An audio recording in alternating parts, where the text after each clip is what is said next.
Nakikinig ng maigi noon ang mag-ama sa mga salaysay ni Eladio sa kanilang bihag. Ngunit nang nagkatinginan si Isla at Lucero, ang magkapatid, na parang nangusap ang kanilang mga mata, natigilan si Eladio sa pagkukwento at maski ang mag-ama noon ay nagtaka. Mahal?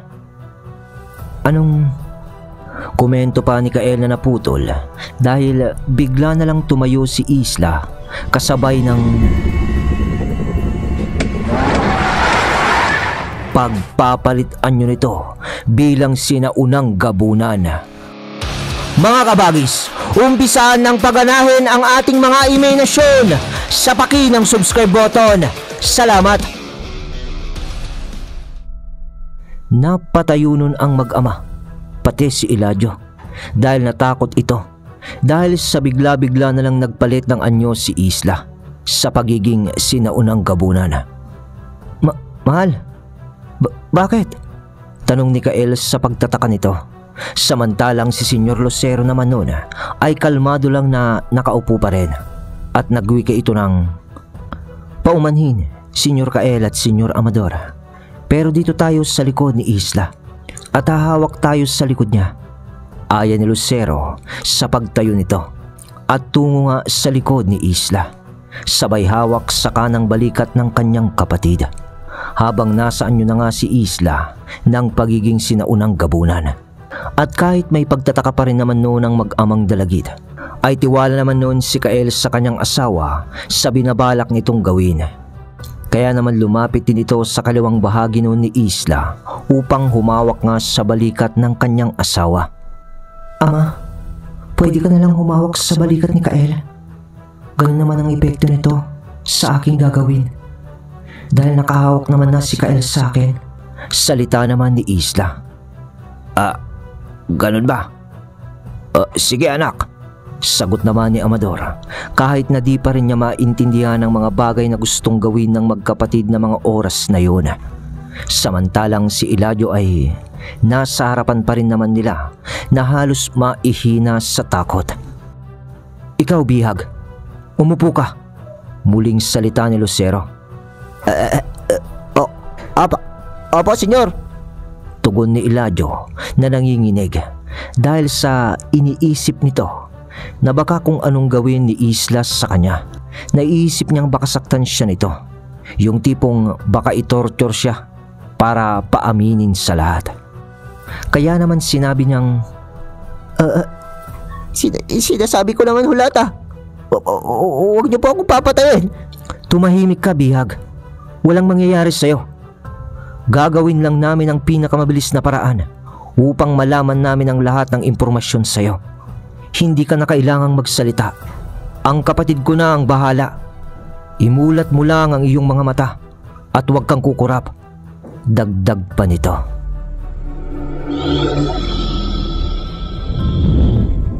Sunod ng ipikit niyo ang inyong mga mata. Kuya, Kael, Ama. Salita naman ni Isla. Ganun ba? Sige anak. Salita ulit ng maikse ni Amador.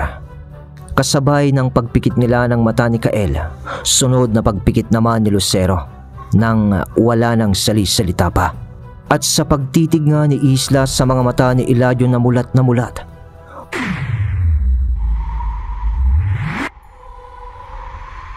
pasok na nito sa mga nakaraang memorya ni Eladio. Para namang nahipnotismo noon si Eladio na hindi nga niya maikurap ang kanyang mga mata. Naiintindihan nyo na mga kabagis ang kanilang ginagawa. Sa mga baguhan o hindi nakasunod sa kwento, maaaring hindi pa. Pero sa mga matagal ng taga-subaybay, alam naman natin na may espesyal na kakayahan si Isla. At yun ay ang basahin o makita ang iyong nakaraan sa pamamagitan lamang ng pagtanaw sa bintana ng iyong kaluluwa. At yun ay ang ating mga mata. Ibig sabihin, minabuti ng magkapatid na salandig noon, nakalkalin na lamang ang kaisipan ni Eladio sa nakaraan upang makuha nila ang mga eksaktong impormasyon na nalalaman ni Eladio. At habang ginagawa ni Isla ang espesyal na kakayahan nito, bilang isang sinaunang gabunan. Nakaramdam noon si Amador ng kakaibang dampi ng hangin sa kanilang katawan habang nakapikit silang mag-ama na nakapagpatayo ng buhok nila sa mga braso na parang may konting kilabot. At doon ay pumasok na lang sa kanilang isipan ang mga bagay-bagay o mga larawan na kumikilos na parang isang panaginip na siya namang nakikita ni Isla sa kaisipan ni Eladio.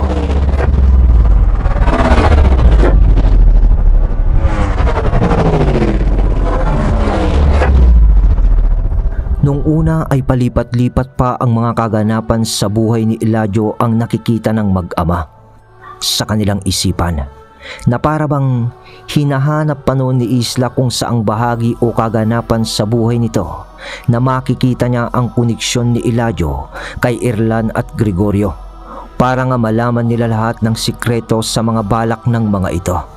At sa mga ilang segundo nga lang, humawak na rin tayo sa balikat ni Isla, mga kabagis, sapagkat eto na nga ang mga ilang sikreto sa serye ng 6 na maestro. Sa isipan ni Kael, Amador at Lucero ay parang may maliit na telebisyon sa kanilang mga imahinasyon o isipan na siyang kinakakitaan nila ng mga kaganapan, o baka naman ganun din ang nakikita nyo. At eto na nga ang mga nasa nakaraan ni Eladio. Reverse tayo ng araw.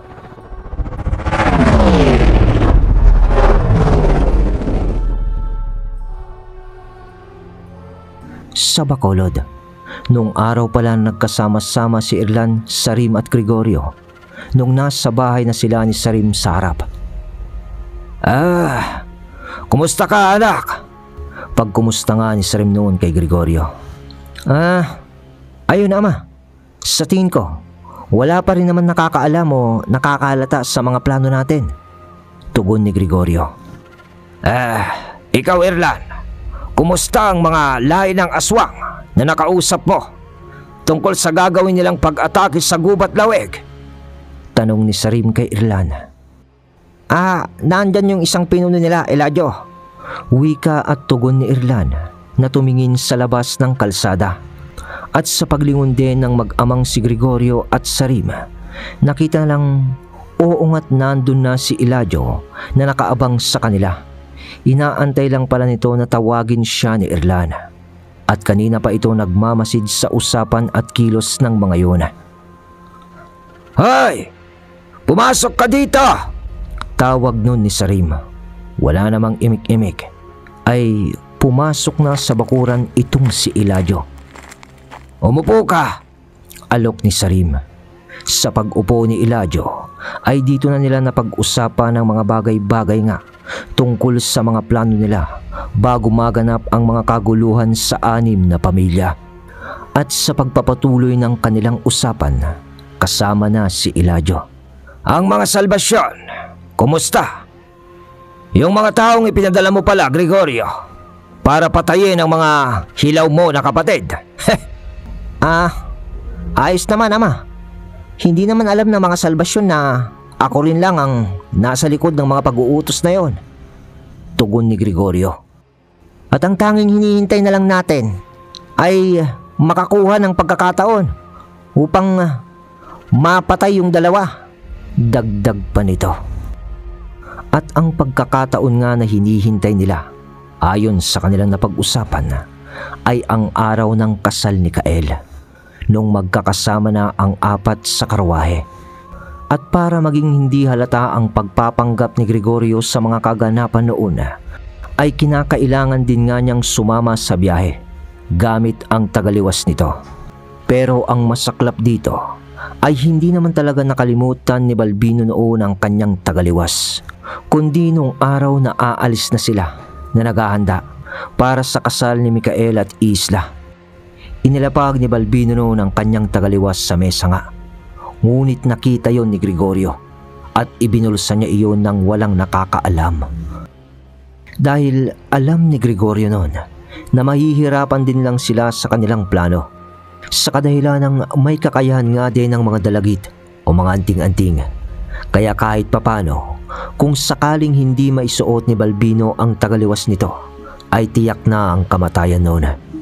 Pero sa mga araw na yon ay wala pa rin naman alam ang mga Salvasyon na si Gregorio ang amo nila sa balak na pagpaslang sa magkakapatid na dalagit. Dahil sa mga taong nakausap naman ng mga Salvasyon patungkol sa pamamaril nga sa mga dalagit na inutusan din lang ni Gregorio, ay pinangakuan naman ng mga Salvasyon na mapupunta sa kanila ang kalahati ng lupain ng mga dalagit kung sakaling magtagumpay man sila sa pagpaslang sa magkakapatid. Ngunit sa araw na yon, ang gustong mamatay lang ni Gregorio ay ang dalawa, si Silvino at siya lang dapat ang matira sa karwahing buhay. Dahil kailangan natin si Silvino bilang alay, wika ni Sarim sa pagpapatuloy ng usapan. Oo ma, alam ko yon, tugon naman ni Gregorio. Ibig sabihin, si Balbino at si Berino ang dapat na mamatay lang sa karwahe na yon. Dahil dudukutin dapat si Silvino ng mananambang sa kanila.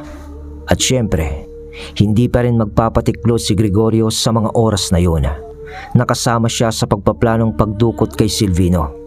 At ang plano ay magpapanggap na rin lang siya na patay kung sakaling namatay din si Severino. Pero pumalpak ang plano nila nung araw na yon dahil sa buhay si Severino. At kung sakaling lalabanan nila ang magkapatid na yon, yung mga tumambang na Salvasyon, ay hindi sila uubra kung dalawang dalagit pa ang kanilang makakalaban. Dahil nga sa alam naman nila kung gaano kabagsik sa labanan ng mga ito, at tanging paraan para manalo sa magkakapatid na ito ay traidorin sila. Kaya naman walang nagawa nun si Gregorio na magpanggap na siya ay loyalista pa rin ng kanyang mga kapatid. O mahal niya nga ang mga ito. Umiyak pa nga siya nung araw na yun, hindi ba? Para maipakitang isa rin siyang dalagit na mapagmahal. At siguro ay nagtatanong na kayo sa inyong mga kaisipan mga kabagis kung bakit dudukutin naman si Silvino. Ganito kasi yon.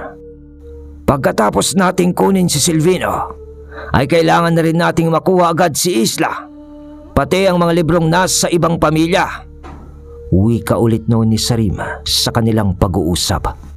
Kapag napagsanib na natin ang dugo ng kadiliman, na dugo ng mga salandig, at dugo ng liwanag, o ng mga dalagit, ay mabubuhay ng muli ang Irahel. Dagdag pa niya. Ngayon ay klaruhin natin ang ibig sabihin ni Sarim dito sa dalawang dugo.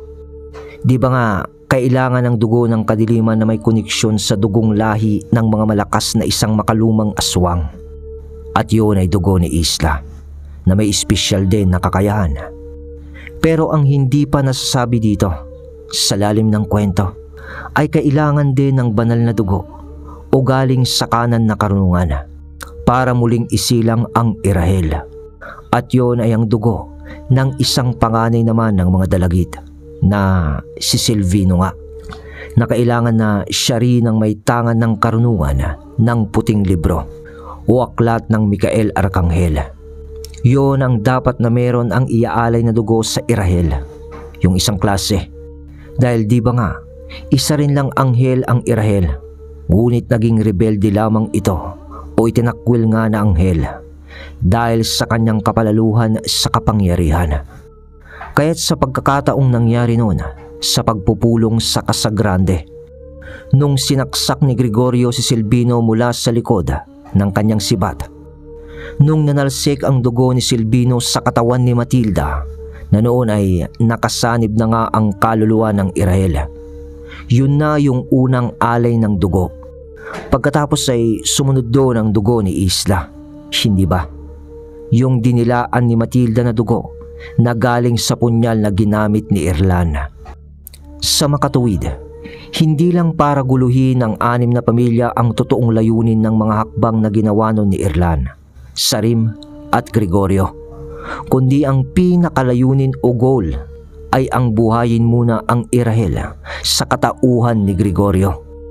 Ngunit sa mga unang plano nila ay marami ang naging palpak, tulad ng pagdukot kay Silvino at Isla, At kailan naman nagbago ng mabilisan ng mga napag-usapan nilang ito, Kanyo? Nagsimula na lang yun nung nakausap ni Irla ng mga dalagit at salandig sa gilid ng dagat, yung naudlot ng pulutgata ni Isla at Kael.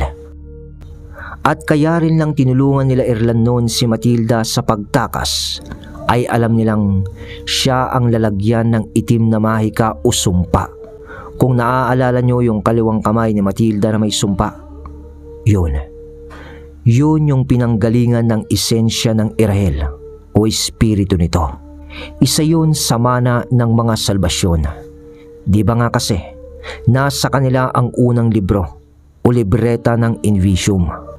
Ang letter I, ibig sabihin nun ay siya ang simula. Ngunit kahit ganun pa man, ay hindi alam yun ni Matilda dahil naging kasangkapan lang siya ng sumpa upang mabuo ang Irahel. At sa pagpapatuloy nga ng pagbabasa ni Isla ng mga memorya ni Eladio na nakikita naman nila Lucero sa kanilang isipan, ay napunta na sila noon sa ibang memorya nito nung nag-uusap naman sila ni Gregorio. Pagkatapos kong makuha ang karunungan ng 6 na libro, sa lalong madaling panahon, ay dapat ko na rin makuha ang 6 na hiyas sa 6 na kagubatan para hindi na ako matalo ni Mikael. Wika ni Gregorio. Ano? 6 na kagubatan? 6 na hiyas? Tanong naman noon ni Eladio. Oo, dahil hindi makukumpleto ang kapangyarihan na hinahangad ko na pamunuan ang buong Negros kung hindi ko makukuha iyon, sagot ni Gregorio. Sa parting ito, iuuna ko na ang kaalaman para sa 6 na hiyas ng 6 na kagubatan. Kung hindi nyo kasi na itatanong, ang tinutukoy ni Gregorio ay ang 6 na hiyas na kwintas ng Irahel, na siyang isa pang kukumpleto sa katauhan nito dahil sa ngayon ay hindi pa talaga lubos na buo ang katauhan ni Irahel. At matatagpuan lamang ang mga hiyas na ito sa 6 na kagubatan.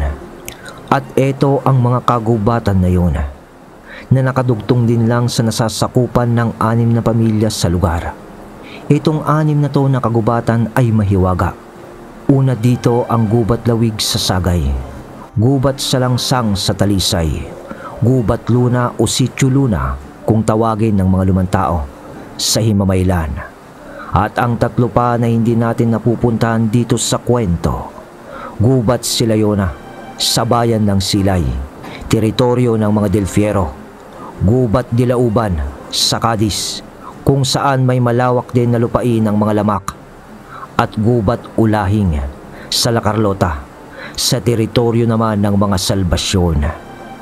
Yang mga gubat na binanggit ko sa mga susunod na serye ng kwento ay dyan na magaganap ang mga labanan at pagbubunyag pa ng mga sikreto. Kaya't balik tayo sa kwento.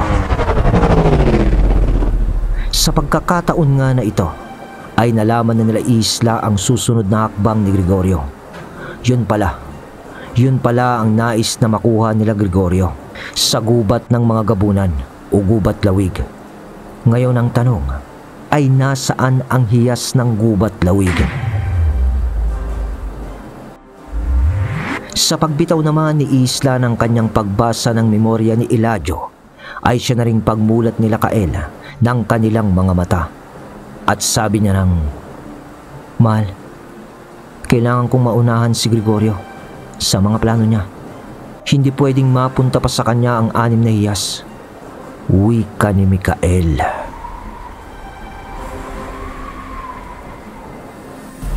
Alright, yun mga kabagis ko. Bale, sa kabanata na to ay liniwanag lang natin ang mga bagay-bagay sa ating mga imahinasyon. Siyempre, kasi pasampa na tayo sa art ng mga hiyas. Matindi to mga kabagis at mahaba kaysa sa Bacolod. Kaya abangan ang mga susunod na bakbakan pa. May mga bagay-bagay pa na hindi nabanggit dito sa kwento dahil may mga bagong twist na tayo dito. Kagaya ng, di ba nga, tangan ni Kael ang 6 na maestro na ngayon. At kagaya rin ng Tio Silvino niya, ay siya rin lang ang panganay na anak o nag-iisang anak nga Tapos yung dugo ni Isla mula sa kasaysayan naman ng mga makalumang gabunan. Paano kaya kapag nagkaanak sila? Di ba? Palaisipan muna yan sa ngayon. Dahil mag-shoutout naman tayo mga kabagis ko. Shoutout po kay Rinaldo Macion from Barangay Milagro, Ormoc City, Leyte. Shoutout po kay Robelin de la Cruz from Doha, Qatar. Shoutout din po kay Queenie Ram. Shoutout sa Irevias family. Shoutout po kay Rodette Plessis ng Saudi Arabia. At sa mga anak nito na si Ashley Michan at Cristel Zamil. Shoutout din po sa Delfinado family from Surigao City. Shoutout din po kay Marites Dantes from Muzon, South San Jose, Del Monte, Bulacan. Shoutout din po kay Jay Isiderio. Shoutout po kay Geraldine Vera from Ardea, Kuwait. Shoutout po kay Lloyd Casipil from Tambacan, Iligan City, Mindanao. Yun lang mga kabagis ko. Iiwan ko muna sa inyo ang part 34 ng 6 na Maestro. Salamat sa suportang tunay.